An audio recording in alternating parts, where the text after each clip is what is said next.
What's up again, YouTube? Here I go again, fixing something else in my truck. 2007 GMC Sierra. If your indoor handle doesn't want to open, it could be one of two things.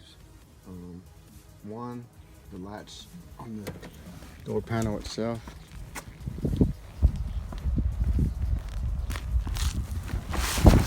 This part right here could be broken, and I'm sure a lot of you, if you've taken your door apart, you know that there's a cable that runs through there. So a lot of times this little silver piece will break and that latch will fall off. So you'd have to replace this whole part. In my case, I wouldn't.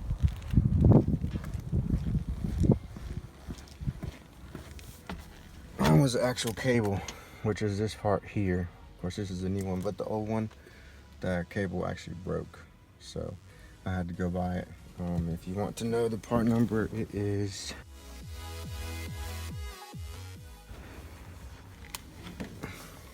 I lost it, but anyways, you can just call the part store and they'll tell you what it is. But anyways, it's simple to do.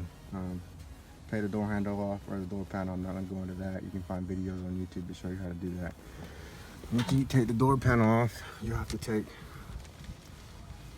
this part off, which is the part that actually latches and secures the door. There's 3 hex bolts right there, and you take those off.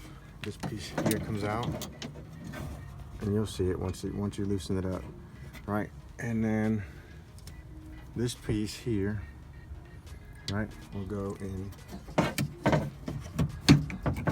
that little slot right there, and then the cable will run inside of there. So same thing on the door panel. It just this little piece right here, the end of it just slides out and then just locks into that silver piece, and that's all you got to do. So I just want to make a quick video to show you how to fix that in case yours does mess up. You know how to do it. And of course, with the outer door handle, will probably still be something different. So that'd be another step over that. I don't ever have to fix that, but if I do, I'll show you guys how to do it. But anyways, that's how you fix it. Thanks for watching.